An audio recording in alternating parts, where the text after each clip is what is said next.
علو كدرس علو كدرس من نام أميد أيوب حمد عثمان خرشي دولي رستيما قرتك أمان لأنه هاتو ششي وعربان سيما بخوش زوريشم عربانا يعني إيش عربانا بيخوشم همو زاربابم دلي عربانا قطاب خاني فقيريا هر کسک العرباني دست بك جاني خوش بي الحمد لله من جبو عرباني بيقيشتو يعني جانم بيبريتي شرمشم بعربانين براستي خم بيوغرتو زور كسر لو سياري ناكري إيش عربانم خم بيوغرتي لمدالي و إيش عرباني كم إيشي مش يعني بورزة تنها استا سرتاي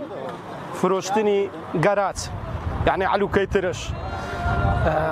بايزانيش جوش يعني وقت بكاتي فصل كان بكاتي ميوكان زور يشم عزم لا اورزه يعني تايبت كيف مباو شيء دي ام علو كان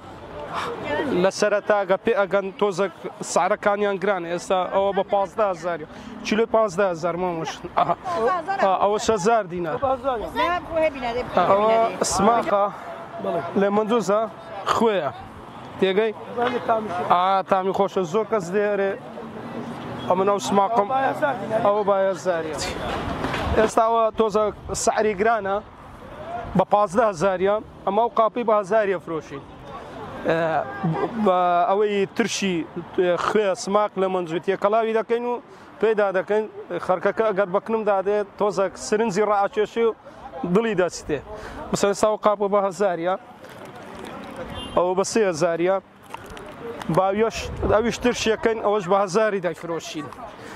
اذا ان شاء الله باشي ما وشت كيلو علو كيديت 3000 4000 2000 سعرك ارزانه او اقريت السر او خوي تنبلي خوي يعني استا عمن اقر صط امرو بيستم بيبرا اقبزانم سبيني هبين تزارم بي ابري يشكي خم دايكم شكا قبين تزار كي بي اب كي لوي باشتري لبي شي دابني شي خركك هل لبي شي لي رات يعني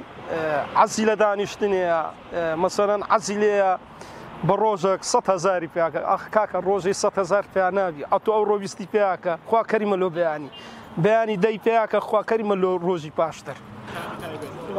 بله استا تشكورزي علوكي براستي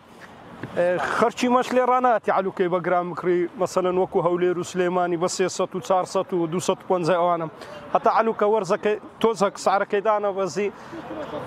او باريلا مثلا سليماني بادريان لهوليري سر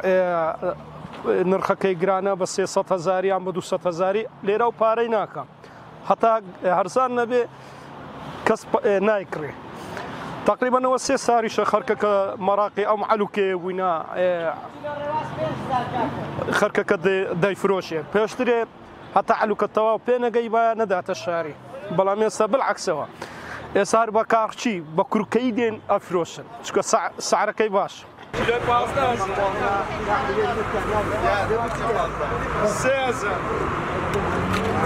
أزادنا